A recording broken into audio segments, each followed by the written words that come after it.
오늘의 주요한 뉴스 키워드로 알아보겠습니다. 김대호 박사님과 함께합니다. 박사님 어서 오세요. 네, 첫 번째 키워드부터 바로 보시죠. 첫 번째 키워드, 트럼프의 선택입니다. 2차 북미 정상회담 개최가 2월 말로 가시화된 가운데 지금 베트남이 회담 장소로 유력하게 거론이 되고 있습니다. 예, 2차 북미 회담이 카운트다운 단계에 들어간 것 같습니다. 어저께 트럼프 대통령이 자신의 트위터를 통해서 북미가 비핵화를 향해서 매우 엄청난 이 진전을 이루고 있다. 이렇게 글을 올리면서 이 북미 정상회담이 일정이 모두 지금 세팅이 돼 가고 있다는 이런 보도가 나오고 있는데요. 그동안에 이 북한과 미국은 비핵화 속도를 놓고 싱가포르 회담 이후에 상당한 갈등을 빚어왔습니다. 미국이 원하는 속도보다도 북한의 속도가 낮았기 때문이죠. 그런데 이번에 김정은의 7번에 걸친 이 친서를 보고 트럼프 대통령이 한 번 더 회담을 하기로 다시 이를 선택을 한 그런 모양새인데요. 이 전체적으로 워싱턴 전문가들이 지금 우려하고 있는 대목은 속도 조절을 하면서 트럼프 대통령이 혹시 북한의 비핵화는 일정 기간 유예해 둔 상태에서 북한에서 미국으로 날아올 수도 있는 대륙간 탄도미사일, 이른바 ICBM이라고 그러죠. 그 정도 선에서 합의를 해주고 북한에 대한 경제 제재를 좀 풀어주는 것이 아닌가라는 그런 지적이 나오고 있습니다. 현재 이제 북한 입장에서는 영변 핵시설을 영구 폐기하고 ICBM을 일부 폐기하면서 경제 제재를 받아내자 하는 것인데, 미국의 요구 사항은 이 미사일 관련해서 신고와 검증을 하고 핵 리스트를 좀 받자라는 얘기인데, 최종적으로 지금 어젠다가 확정되지는 못했어요. 지금 스톡홀름에서 이 최선희 북한 부상, 외교부 부상과 비건 국무부 협상 대표가 만나서 지금 최종 협상안을 조율하고 있습니다. 아무튼 여기서 어떤 게 조율될 것인지 매우 주목되는 순간이고, 이러한 가운데 트럼프 대통령은 다음 회담 장소로 베트남을 정한 것이 아닌가 해서 블룸버그가 오늘 아침에 보도를 했습니다. 왜 하필 베트남을 선택했을까? 이 베트남은 트럼프 대통령이 선택한 것으로 지금 외신에서 보도가 되고 있는데요. 트럼프 대통령은 누차 북한이 핵만 없앤다면 베트남식 개혁 개방을 할 수 있도록 지원하겠다. 이른바 도이모이라는 것인데요. 베트남의 개혁 개방이죠. 베트남은 더더군다나 이 베트남의 회담이 열릴 것으로 보이는 베트남 다낭이라는 항구 도시인데요. 여기는 베트남 전쟁 당시에 미국이 주둔하기도 했습니다. 우리나라에 청룡 부대가 있기도 했었죠.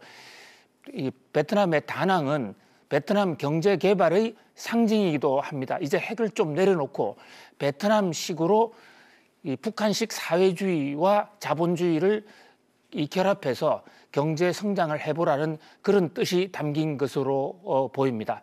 아무튼 2월 27일로 지금 예정 보이는데요.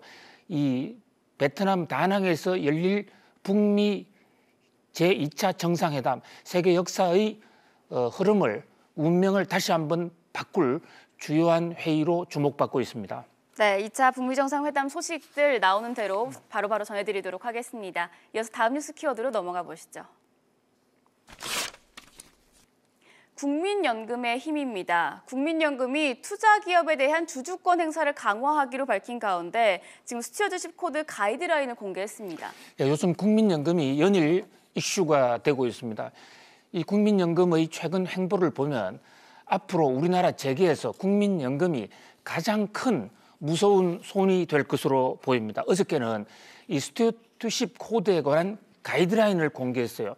스튜어드십 코드, 말이 좀 어려운데요. 우리말로 번역을 하면 이 집사, 청지기 또로 해석될 수 있습니다. 국민연금은 국민의 노후자금을 대신 관리하고 있지 않습니까? 그 관리하고 있는 이 국민연금이 집사로서 국민의 수익률을 올려주기 위해서 최선을 다하겠다. 이것이 스튜어드십 코드예요. 이 스튜어드십 코드를 어떻게 할 것이냐가 굉장히 관심이었는데, 스튜어드십 코드에 4가지 중요한 가이드라인이 나왔습니다. 첫 번째, 이 이제 국민연금이 그 가이드라인에서 밝힌 어떤 분야에 대해서 개입을 할 것인가 하는 것은 첫 번째가 배당입니다. 배당을 너무 짜게 해주면 가만히 있지 않겠다.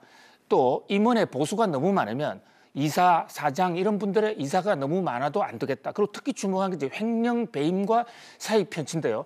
아시다시피 우리나라 기업들의 횡령과 배임 또 재벌 오너들의 사익 편취가 적지 않았습니다. 그런 것에 대해서 적극적으로 손해배상 소송과 대응을 하겠다는 겁니다.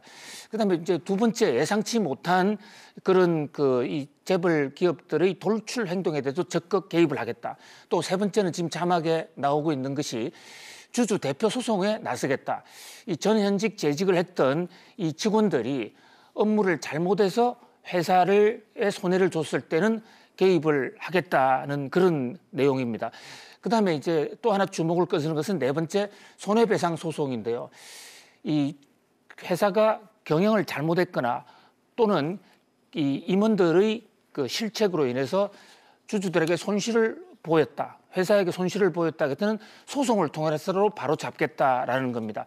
스튜디오십 코드는 사실 전 세계가 다 하고 있는 거고 그동안에 국민연금이 너무 정치권의 압력에 의해서 그 명확한 기준 없이 뒷방 거래를 해왔다는 그런 비판을 감안할 때 저렇게 가이드라인을 공개하고 공식적으로 주주권을 행사하겠다는 것은 진일보한 것으로 보입니다.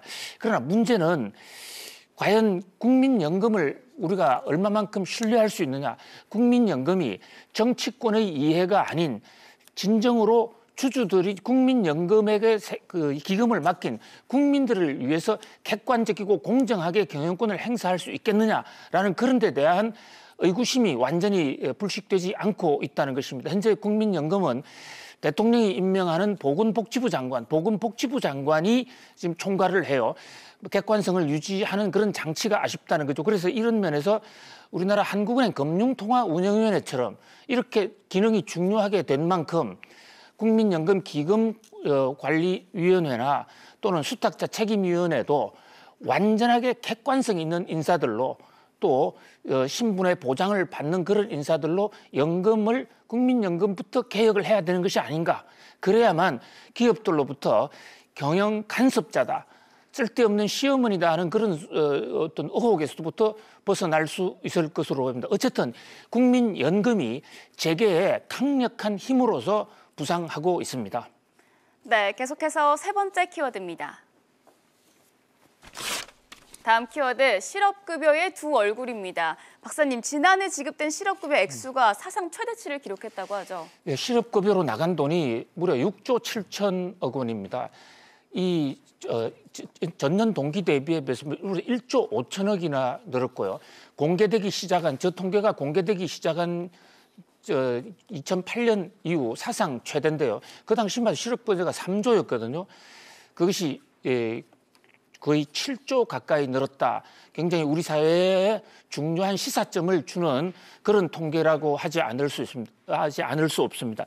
이 실업 통계에는 두 가지의 얼굴이 있다고 볼 수가 있어요. 첫 번째는 실업급여가 많다는 것은 그만큼 실업자 수가 늘었다는 얘기예요. 우리 사회의 경제의 어두운 면, 소득주도 성장을 하면서 실업자가 많이 늘어났다.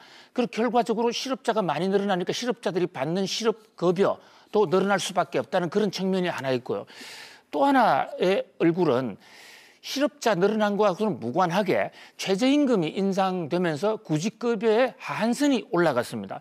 또 정부가 사회 안전망을 늘린다는 그런 관점에서 실업급여의 그 지급 액수를 좀 올려준 측면이 있습니다.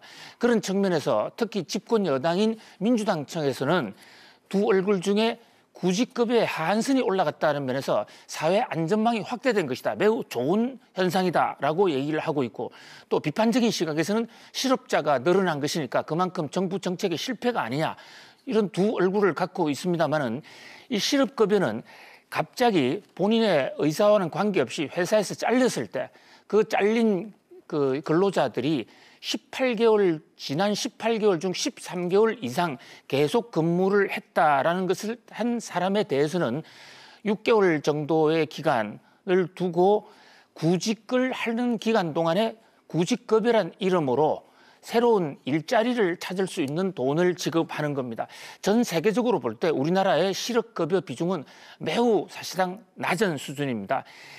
이 직장에서 쫓겨나면 바로 거지가 되고 거리의 방랑아로 내몰리는 이런 상태에서는 사회가 안전하게 유지될 수가 없다. 그런 면에서 실업급여도 늘어나야 되고 사전 안전망도 늘어나야 되는 것은 맞습니다. 그러나 문제는 실업자가 갑자기 저렇게 늘어났을 경우에 실업급여가 동의날 수가 있는 것입니다. 이 실업급여의 두 얼굴, 그 얼굴에 맞게 양면적인 그런 대책이 나와야 될 것으로 보입니다. 네 번째 키워드로 넘어가 보겠습니다. 손혜원 에스코트입니다. 목포 부동산 투기 의혹을 받고 있는 손혜원 더불어민주당 의원이 어제 탈당 의사를 밝혔습니다. 그런데 지금 이 자리에 홍영표 민주당 원내대표가 동석을 해서 논란이 되고 있어요. 예, 손혜원 의원이 끝내 민주당 당적을 포기했습니다. 탈당을 한 것이죠.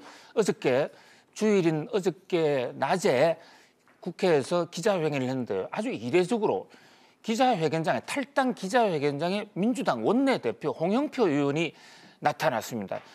전례가 없는 거거든요. 지금 당에 누를 끼치고 그만두는 국회의원인데 당 대표인 홍영표 의원이 나타나서 에스코트를 하고 있다. 이래서 오히려 사회적으로 좀 지탄이 더 많은 것이 아닌가라는 이런 지금 지적이 나오고 있습니다. 손혜원 의원은 어저께 기자회견장에서도 자신을 통해 제기되고 있는 각종 의혹에 대해서 일체 시인도 부인도 하지 않고 사건 자체를 언급조차 하지 않았습니다. 오로지 억울하다라고만 얘기를 하고 미안하다라는 또는 유감 표시도 한마디 없었습니다. 그리고 오히려 자신을 향해 음해하는 SBS나 200여 언론사를 향해서 소송을 하겠다라고 언론과의 전면전을 지금 선포를 한 그런 모양새인데요. 현재 손혜원 의원에 대해서는 손혜원 의원이 부동산 투기를 했냐 안 했냐 이런 것을 지적하는 언론이 있습니다만 이것은 좀 문제의 각도를 잘못한 거라고 봐요. 투기를 했건 안 했건 그게 중요한 것이 아니라 이른바 이익 충돌의 조항에 해당하느냐 안 하느냐가 문제입니다. 자신이 국회의원으로서 공익적인 활동을 한다고 해놓고 거기서 얻어진 정보나 또는 거기서의 주의 주장을 통해서 사적 이익에 관여했다면 이것이 국민권익위의 부패방지법에 정면으로 충돌이 되는 것이거든요. 여기서 투기를 했느냐 안 했느냐 또는 투기를 해서 돈을 얻었느냐 수익을 올렸느냐 아니냐는 전혀 문제가 아닙니다. 아무튼 검찰 수사를 스스로 받자고 했던 만큼 이제 공은 검찰로 넘어갔습니다. 이번 기회에 공직자의 처신, 특히 이 이해 충돌이라고 하는 이 conflict of interest의 어떤 것이 과연 정도냐 이것을 명명백백하게 밝혀주길 바랍니다. 네, 1월 21일 월요일 마지막 키워드 보겠습니다. 고종홍서 백주기입니다. 박사님 마지막 키워드로 고종홍서 백주기를 꼽으셨어요. 예, 홍서라는 게 저 홍자가 어려운 글자입니다만 하늘이 무너진다는 뜻이에요.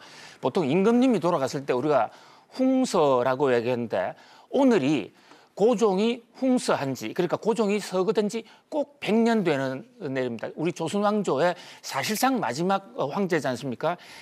이 500년의 찬란한 역사를 고종대에 와서 망한 그런 참 비극인데요.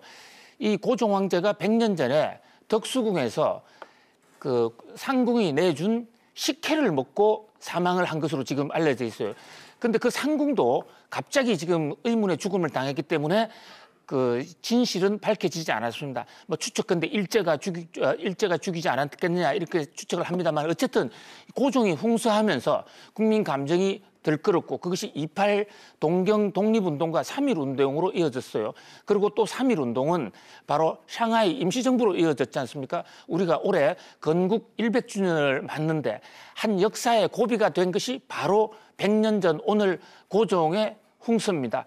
일본의 알 수 없는 손에 의해서 식혜를 먹고 죽은 우리나라 지도자의 한 비극적인 운명. 다시는 이런 것이 재반복되지 않아야 되겠다. 그런 면에서 우리 고종의 홍수에서 우리가 오늘 역사에 중엄한 교훈을 받아야 할 것으로 보입니다. 네, 오늘 주요 뉴스 키워드 트럼프의 선택, 국민연금의 힘, 실업급여의 두 얼굴, 손혜원 에스코트, 고종홍서 백주기까지 알아봤습니다. 오늘 말씀 고맙습니다.